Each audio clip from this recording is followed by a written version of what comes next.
I'm going to close with something newish.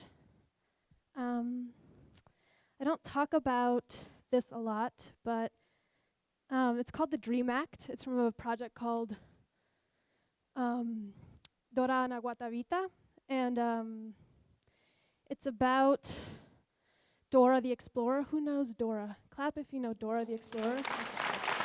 And also Freud's Dora, at least the part that I'm reading for today. So Freud's Dora, Dora the Explorer, and the Dream Act. And I'll close with that, and I'll say thank you for having me.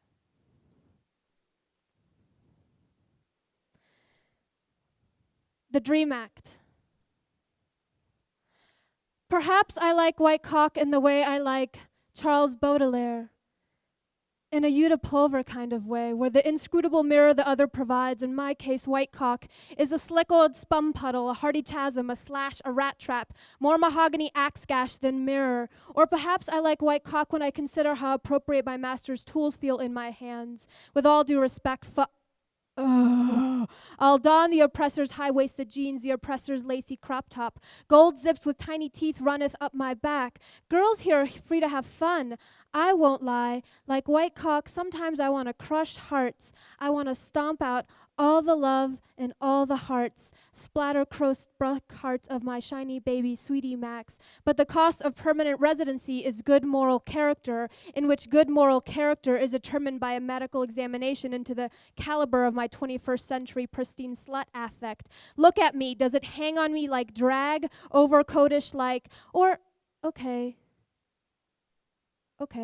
perhaps I like white cock for its bald eagle qualities. It's the way white cock screams, America, America, America, America, America, America, with its sticked drizzled gold Drano paved streets. I want to live in America, everything good in America. Can white cock whittle its white cock self down? Can white cock gaze upon itself from across the room and swoon, melt into the satin-lined chaise with its own embroidered erections? Can you, gentle folk endowed with your America rods, gaze upon them now? Imagine them donned Emily Dickinson style?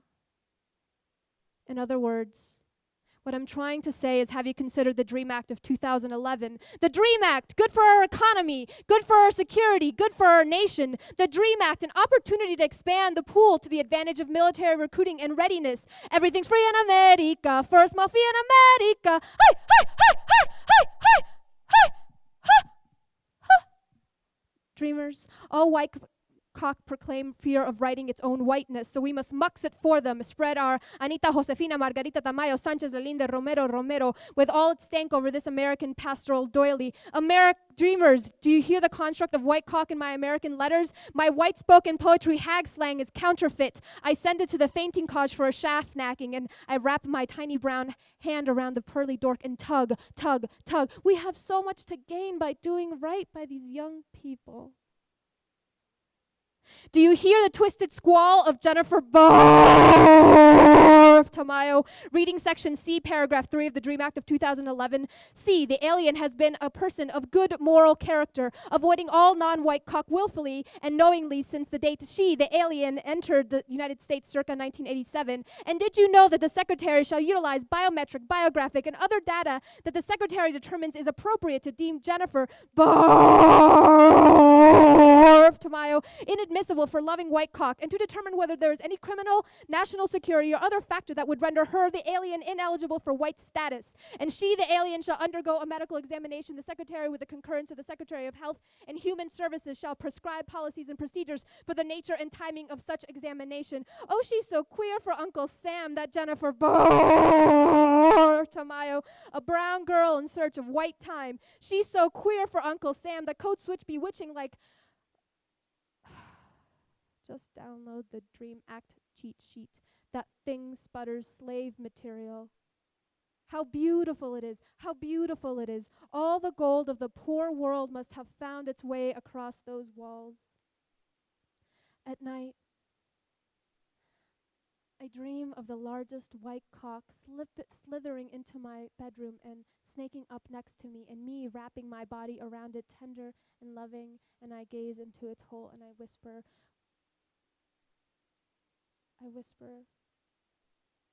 watch me pass, watch me pass, watch me pass, watch me pass. Watch me, look at me pass, watch me, hey, you, hey, watch me pass, watch me pass, watch me pass, I'm passing. Does the skin pass, does this poem pass, is this a poem, is this poem passing, is the skin passing, am I passing, watch me pass, this is what passing looks like, I pass, I'm passing, look at me, I'm passing, is this poem passing,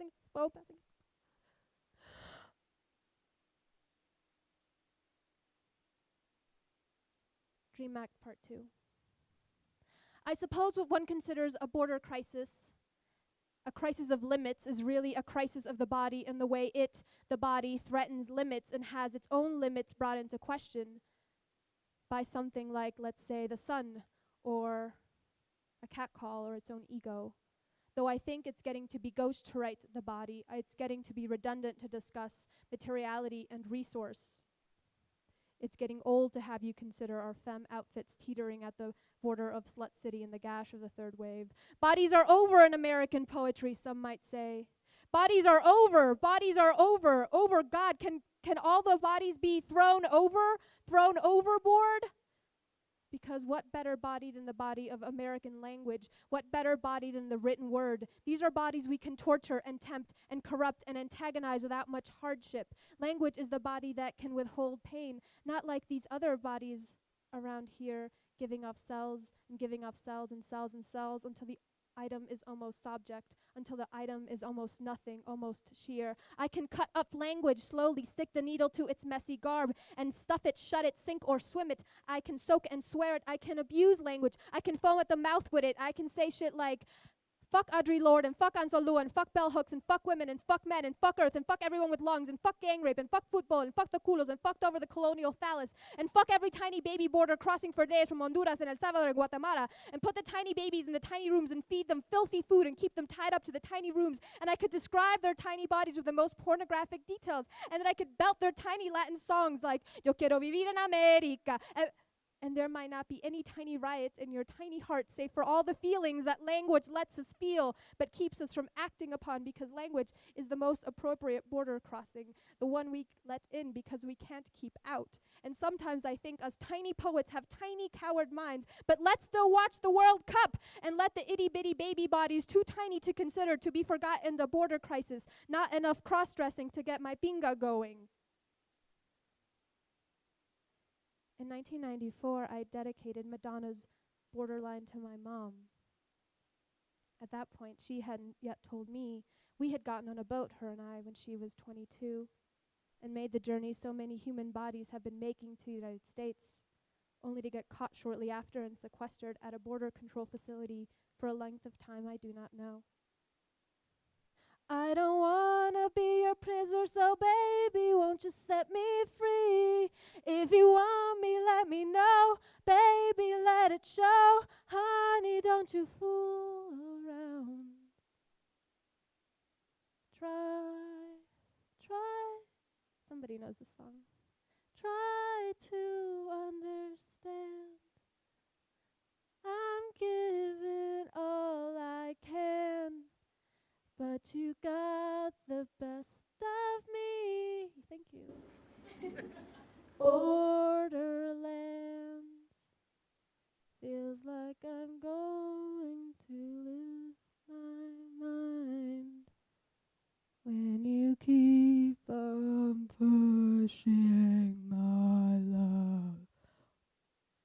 Or perhaps consider my sister Dora in episode 18, Fairy Tale Land and the True Princesa, in which Boots is drugged after he eats the fully grown abortada banana and turns into zombie Boots. And the gnomes ask, do you know how to break the sleeping curse, Dora? You have to become a true princesa so you can save Boots. And Dora says with a resting bitch face that says, that's a lot of work. Sure, I'll save Boots. I'll become a true princesa. Oh, celestial Dora of our heart's border cross-dresser, I want to rip your sweet brown face off and stitch it to the tiny sticky bodies of the borderlands. And in a chorus so sick and dark, it's like a mighty condor chanting, Hola, yo soy Dora! Hola, yo soy Dora! Hola, yo soy Dora! Hola, yo soy Dora! Hola, yo soy Dora! Hola, yo soy Dora! Hola, yo soy Dora! Imagine the chorus singing, Hola, yo soy Dora, through their gold lungs in some kind of communal misery that understands that bodies are a way of reading. And this border crisis, this crisis of limits, is the connection between Hola, yo soy Dora, and Hola, yo no soy Dora. Yo soy yo, tú eres tú no eres yo. But meanwhile,